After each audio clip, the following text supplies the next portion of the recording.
Salut tout le monde! La dernière fois, je vous ai dit que j'avais retiré une histoire sur le Japon parce que je la trouvais assez élaborée et intéressante pour en faire une vidéo à part. Comme je sais que je suis capable d'oublier, j'ai préféré la faire en premier avant de regarder pour d'autres histoires. Mais avant de vous en parler, je vous laisse avec cette découverte que j'ai faite la fin de semaine dernière. Le week-end dernier, je suis allée faire un tour au marché des artisans de Saint-Hyacinthe et j'ai fait de très très belles découvertes. Il y avait plein d'artisans, beaucoup de gens très talentueux, mais j'ai surtout fait la rencontre d'une artiste vraiment d'exception. C'est Jen Roots, comme on l'appelle sur ses réseaux. Puis elle fait vraiment de très belles choses, comme des boucles d'oreilles, des séries. Ça peut être des séries Disney, des séries de Disney repensées, comme par exemple les princesses Disney en rebelles, à sa manière, avec sa propre vision. Il y a aussi des séries qui m'ont particulièrement intéressée aussi, que j'ai beaucoup aimé, sont les séries horreur. Et elle a eu vraiment la gentillesse de m'en offrir une que je vous montrerai tantôt. Bref, regardez un petit peu sur son Instagram, elle a vraiment de belles choses. Elle a aussi une page Etsy et je suis sûre que vous allez trouver quelque chose qui vous va parce que ça part vraiment du Disney aux animés à Harry Potter et à l'horreur comme vraiment ma spécialité, là, les trucs d'horreur, j'ai vraiment adoré ça. Bon alors, voilà. Ça par exemple, c'est un marque-page que je suis tombée en amour avec, que j'ai acheté de chez Jen lorsque je l'ai rencontré justement au marché des artisans de Saint-Hyacinthe. Et je l'utilise vraiment pour faire mes lectures pour vous, mais aussi pour mes romans. J'adore lire les romans. À la fin, je vous montrerai c'est quoi mon roman que je lis actuellement. Bref, donc ce marque-page, je l'adore parce qu'il est vraiment personnalisé, il est super cool. Je zoome un peu, vous voyez, c'est comme l'image d'une Ariel que Jen m'a expliqué. En fait, c'est l'Ariel rebelle, donc en forme de pirate ou sous l'apparence de pirate avec la petite Scar ici. Excusez, j'ai comme bobo à mon doigt, donc la petite Scar ici, puis le petit chapeau de pirate, puis bref, c'est magnifique, puis c'est en métal, j'ai l'impression que c'est vraiment un genre de pièce unique que j'ai vraiment adoré. Oui, soit dit en passant, j'ai bobo au doigt. Donc c'est ça. Puis Jen a eu aussi la gentillesse de m'offrir cette série. Allez hop, on fait descendre la série et on découpe ça ensemble. Youpi! Alors, la série commence par un Freddy que j'adore. Regardez cette finition, regardez cette... C'est vraiment très beau, j'adore. J'ai rien à dire. Puis elle m'a expliqué qu'on a beau passer le doigt, c'est vraiment doux. Là, on sent pas en fait la démarcation entre la peinture, son travail, puis le papier. Puis j'ai rien à dire à ça. Donc il y a lui. Puis après, oh mon Dieu, c'est Chucky.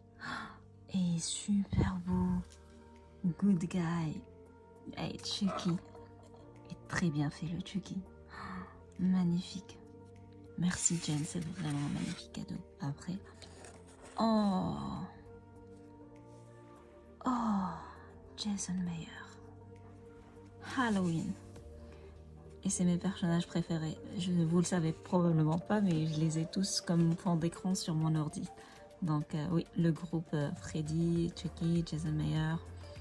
Puis, j'ai oublié les autres. Il y a aussi Hellraiser, mais ils sont tous comme jeunes, donc c'est vraiment cool. C'est très beau, magnifique. Et le dernier, oups, je m'excuse. Le dernier, oh, waouh, j'adore.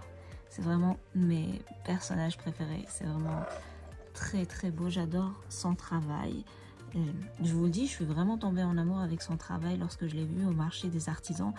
Et je vais le redire sûrement, mais ça n'a rien à voir d'une collaboration commerciale ou rien du tout. C'est juste vraiment que je suis allée vers elle, je lui ai dit, écoute, ton travail est super beau, est-ce que je pourrais comme en parler sur l'une de mes vidéos? Et elle a été hyper gentille et elle m'a même offert cette série de 4 images que j'adore, que je vais probablement mettre en genre de... Vous savez, un genre de corde avec des pinces, puis je mettrai comme la série comme ça. C'est très beau. Regardez-moi ça. Regardez-moi ça, c'est magnifique. Et j'adore. C'est hyper beau. Je vous encourage vraiment à aller voir son travail, puis à aller l'encourager. Puis voilà, pour ma lecture actuellement, qui est un livre de Marc Lévy, qui s'appelle « Si c'était à refaire ». Et comme je suis une personne en fait qui adore la récupération, donc j'achète vraiment au Village des Valeurs si vous êtes au Québec et que vous connaissez. Et j'achète vraiment aussi dans les librairies de revente de livres. J'adore vraiment faire ça parce que je pense que c'est comme... je participe un peu à contre le gaspillage si on veut, enfin j'espère, je me donne bonne conscience. Puis il parle justement, c'est comme vraiment quelqu'un qui va remonter dans le temps et voir s'il peut changer quelque chose 2 mois avant son mariage pour éviter de se faire agresser le 9 juillet 2012 au matin. C'est quelque chose de magnifique. J'ai commencé à le lire, j'ai pas trop avancé parce que j'étais quand même pas mal occupée cette semaine.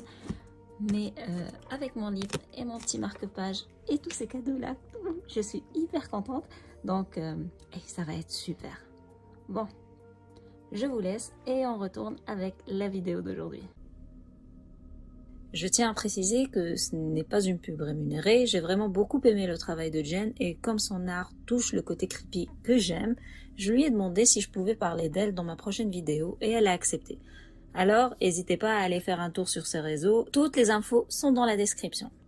Maintenant, si vous aimez les histoires mystérieuses, creepy et surtout incroyables mais vraies, vous êtes sur la bonne chaîne car c'est pile ce que je fais. J'adore lire sur ce sujet et vous partager les pépites que je découvre. Alors, n'hésitez pas à vous abonner, liker, partager et me donner votre avis en commentaire. Honnêtement, ça m'aide à me frayer un petit chemin dans l'algorithme de YouTube et surtout, ça me fait extrêmement plaisir de voir que mon contenu est apprécié et vos avis m'aident à m'améliorer à chaque fois. Bref, aujourd'hui, nous allons parler d'un endroit assez particulier du Japon. Alors installez-vous confortablement et écoutez-moi attentivement. Moi c'est Gaïa et je vous souhaite la bienvenue dans un nouvel épisode de Horror Gaïa.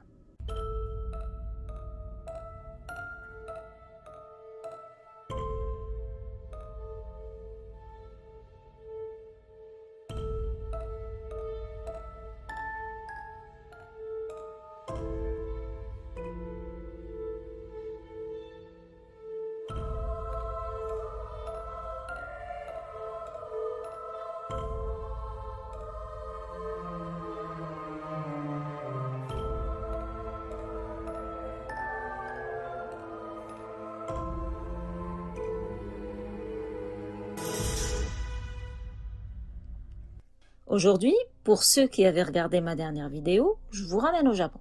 Pour ceux qui n'ont pas regardé la vidéo, je vous mets l'étiquette au cas où que l'envie vous prendrait de la découvrir.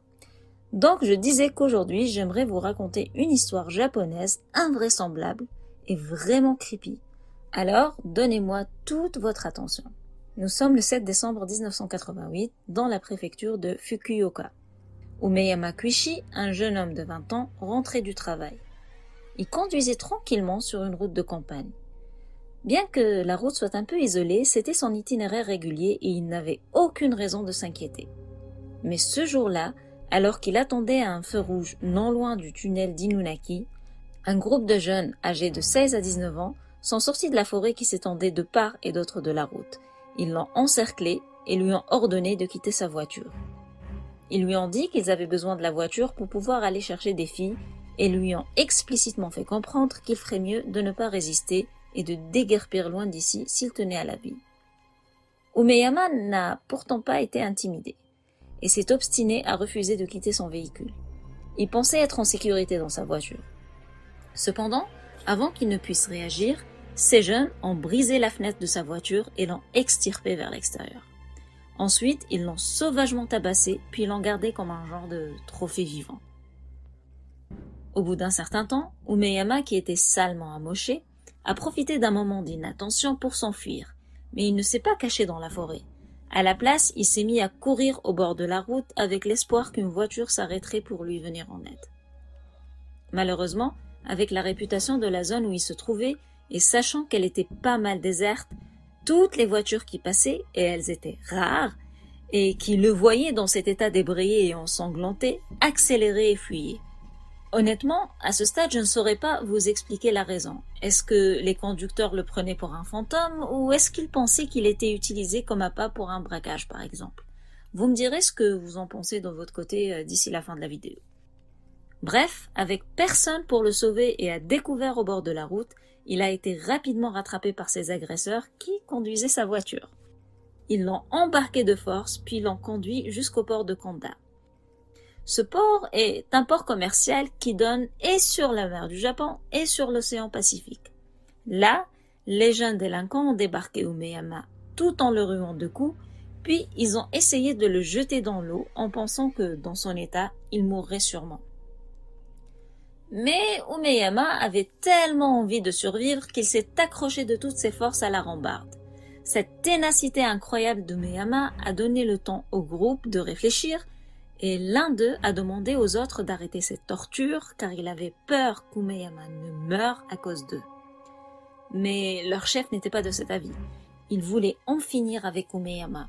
Il a clairement expliqué aux autres que si Umeyama survivait, ils iraient tous en prison car ils étaient tous complices des sévices qu'ils lui ont infligés en fait.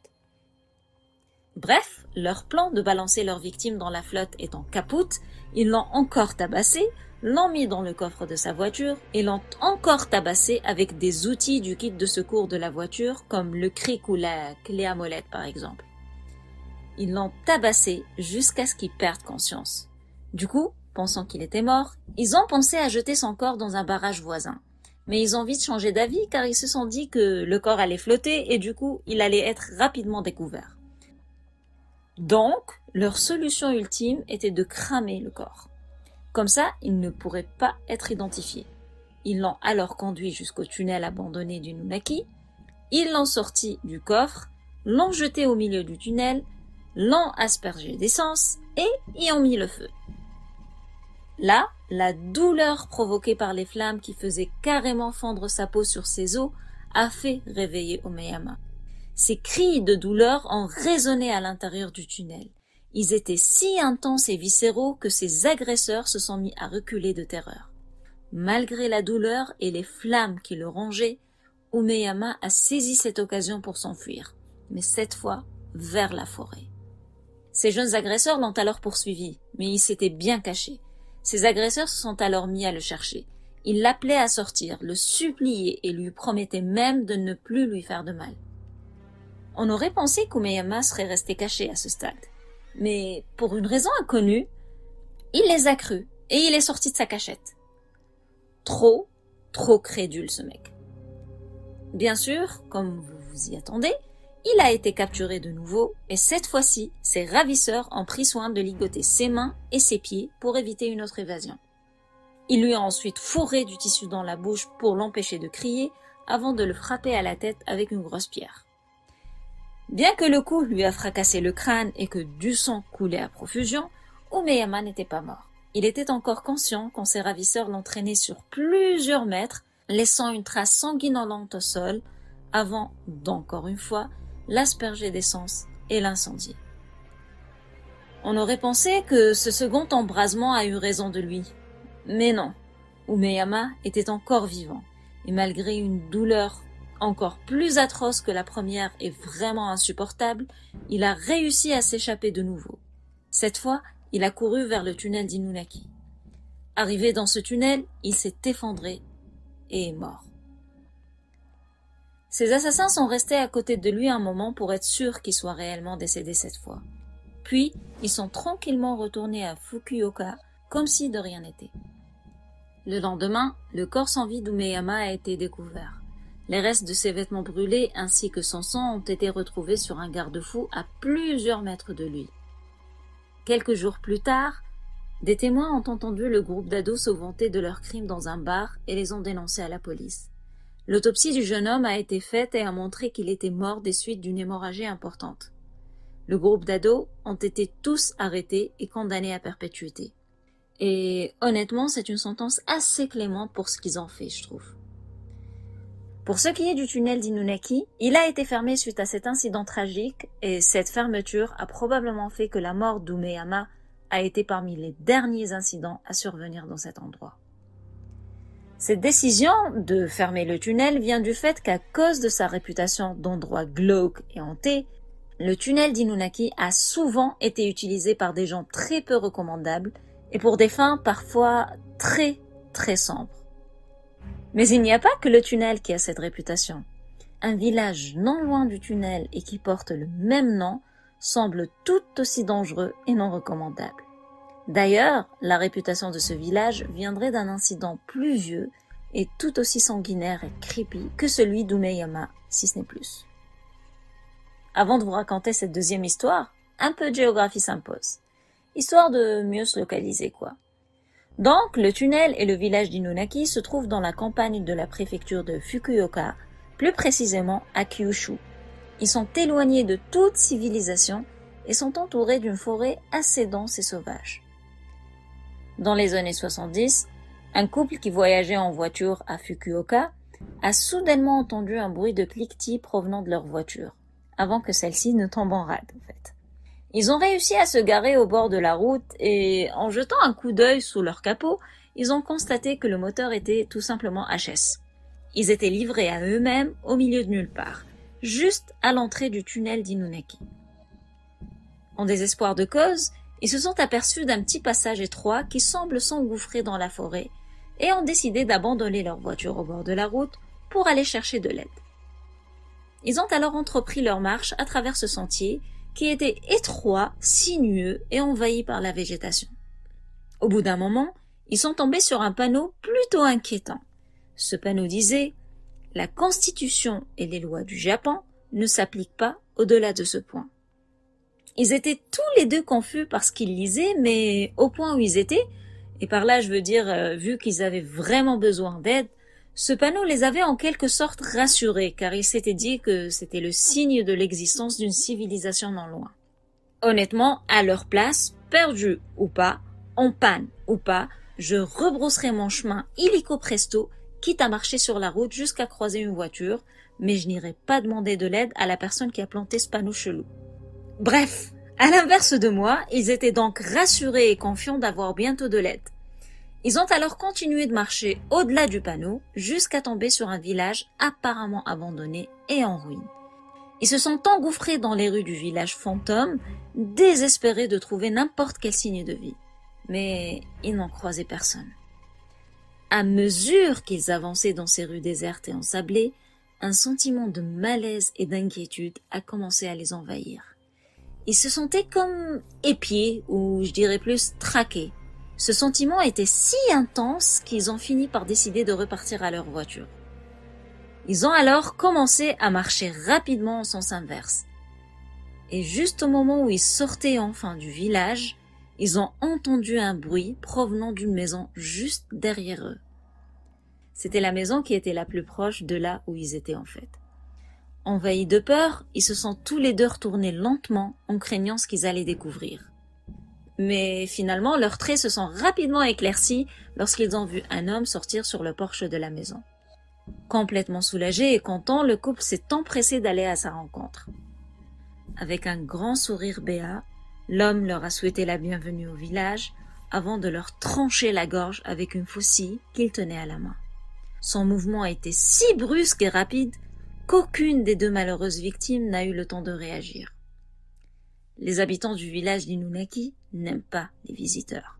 Mais si vous êtes assez courageux, ou je dirais plus idiot, pour chercher à y aller consciemment, sachez que pour atteindre ce village, vous devez emprunter une très petite route secondaire, non loin du tunnel d'Inunaki. Cette route est vraiment petite et bien cachée, donc la plupart des gens ne la trouvent jamais. Mais si vous la trouvez, elle vous mènera jusqu'à l'entrée du village. Si par chance, ou plutôt par malchance, vous arrivez à l'entrée du village, vous serez accueilli par un panneau disant « Ici, la Constitution et les lois du Japon ne s'appliquent pas ». En dépassant ce panneau, vous tomberez sur la vieille berline en panne du couple. Ensuite, vous trouverez leur cadavre ou plutôt ce qu'il en reste. Bien sûr, vous vous attendrez à subir leur sort vous-même. On raconte que le village est truffé de pièges et que les villageois eux-mêmes vous attaqueront avec des haches et des faucilles. Évidemment, ne vous attendez pas à avoir du Wi-Fi ou du réseau pour vos téléphones. Vous serez donc complètement livré à vous-même. Maintenant que je vous ai raconté la légende, ce qui est fou, c'est que ce village qui est aujourd'hui introuvable aurait réellement existé. À la fin de la période Edo, soit vers les années 1868, le village d'Inunaki était sous la domination du clan Kuroda. Il était situé au fin fond d'une vallée dans les montagnes. La principale source de revenus des habitants était le bois des arbres qu'ils abattaient dans les forêts avoisinantes. Vu la localisation du village, entrer et sortir était extrêmement difficile. Alors, en 1884, la construction d'un tunnel à travers la montagne a commencé. C'est le fameux tunnel d'Inunaki. À l'époque, la technologie faisait défaut et la construction du tunnel était une tâche herculéenne et extrêmement dangereuse, surtout quand on sait qu'il s'est effondré en pleine construction, enterrant des centaines d'ouvriers sous ses décombres. Suite à cet incident et aux coûts qui lui sont associés, et vu qu'il faudra quasiment recreuser le tunnel, les travaux ont été interrompus jusqu'en 1927. Date à laquelle ils ont en fait repris les travaux en cédant aux pressions des différents chefs du village d'Inunaki qui, en se succédant, n'ont pas arrêté de se plaindre aux autorités. Aujourd'hui, le village d'Inunaki tel qu'il était n'existe plus. Lorsque le tunnel d'Inunaki est devenu gênant, il a été bloqué par des piles de blocs de béton et un nouveau tunnel a été construit. Par la suite, la construction du barrage d'Inunaki a complètement inondé le village. Maintenant, pour des raisons que je vous expliquerai un peu plus tard, le village d'Inunaki tel qu'on le connaît actuellement est supposément perdu dans une forêt, inaccessible et peuplé de meurtriers cannibales aux méthodes sanguinaires. Quant au tunnel d'Inunaki, il serait hanté par des personnes tuées lors de sa construction. D'ailleurs, on y entendrait leurs cris de désespoir et de terreur lors de leurs derniers moments de vie. Certains locaux disent qu'on peut même entendre des hurlements d'un chien, d'où le nom du village puisque le mot Inunaki signifie le chien hurleur. L'histoire de ce chien raconte que, lors d'une partie de chasse, un chien de chasseur s'est mis à hurler non-stop. Son propriétaire, pensant qu'il faisait fuir le gibier, en a eu marre et l'a abattu froidement d'une balle dans la tête. À peine eut-il fait ça qu'il s'est retrouvé confronté à un gros serpent. Ce pauvre chien qui n'arrêtait pas de hurler voulait simplement avertir son maître du danger. Je n'ai pas trouvé de détails quant à ce qui est arrivé au chasseur, mais j'espère qu'il s'est fait tuer par le serpent. Bref, cette histoire expliquerait en partie le tunnel hanté. Mais qu'en est-il des habitants du village lui-même? La légende raconte que le village d'Inunaki était habité par le clan Inunaki, un clan formé de violents fugitifs. Les Inunaki pratiquaient non seulement l'inceste, mais aussi le cannibalisme. Ils sont restés isolés et se sont déclarés hors la loi, d'où le panneau d'accueil du village, si on peut bien sûr parler d'accueil à ce stade. Une autre légende raconte que les Inunaki sont une colonie de lépreux ou de personnes atteintes d'une autre maladie très contagieuse. Le tunnel d'Inunaki, selon cette légende, aurait été fermé pour empêcher ces personnes de quitter le village et d'infecter quiconque à l'extérieur. Les Japonais auraient donc été épargnés de cette maladie au détriment des Inunaki qui seraient morts. Le village serait donc resté abandonné depuis. Comme si ces légendes n'étaient pas assez flippantes, le secteur où se situe le tunnel et supposément le village d'Inunaki semble brouiller tous les signaux téléphoniques, de Wi-Fi et tout autre moyen de communication électronique. Aucun téléphone portable, aucune radio, ni aucune voiture ne fonctionnerait dans ce secteur. Donc, au risque de me répéter, si vous réussissez à accéder au village, il vous serait impossible de documenter votre découverte par des photos. Et si vous avez besoin d'aide, et vous aurez besoin d'aide, vous serez incapable d'appeler qui que ce soit. Vous serez seul, livré à vous-même, et pour être franche, vous ne sortirez probablement pas vivant de cet endroit. Les histoires du village d'Inunaki et de son tunnel ont donné naissance non seulement à un film, mais aussi à un jeu vidéo d'horreur. Bien que le tunnel soit actuellement scellé aux deux extrémités, sa popularité n'a pas cessé d'augmenter. Et plusieurs personnes tentent de vivre des expériences paranormales dans le tunnel ou de retrouver le village. Alors, le tunnel est-il hanté selon vous? Ou c'est juste des histoires de grand-mère? Pensez-vous que ce village puisse réellement exister finalement? J'attends vraiment vos réponses en commentaire. Pour ma part, je pense que les horreurs qui se sont produites dans le tunnel, incluant le meurtre du pauvre Umeyama, a entraîné l'apparition de la légende du village, mais que le village tel que décrit dans les légendes n'existe pas. Du coup, c'est ça. Qu'en pensez-vous? J'attends vraiment vos avis. Puis, dites-moi ce que vous avez pensé du fait que Umeyama soit sorti de la forêt pour aller retrouver ses agresseurs. Moi, j'ai trouvé cette partie trop bizarre, puis j'arrive pas réellement à me l'expliquer. Alors, je suis vraiment curieuse d'avoir vos avis, en fait, sur toute cette histoire d'Inunaki. Bref, n'oubliez pas d'aller faire un tour sur l'Instagram de Jen Roots. Je vous mets tous les liens vers ses réseaux dans la description. Vous n'allez pas être déçus parce que ce qu'elle fait est vraiment magnifique. Vous avez vu quelques exemples de ce que j'ai acheté, puis son gentil cadeau qui m'a vraiment fait chaud au cœur. Je suis vraiment très très contente d'avoir fait sa connaissance et j'admire vraiment son art, c'est quelque chose quoi. Sur ce, je vous souhaite une belle fin de semaine, profitez de l'été, profitez du beau temps, amusez-vous bien et surtout, restez safe. Allez, ciao!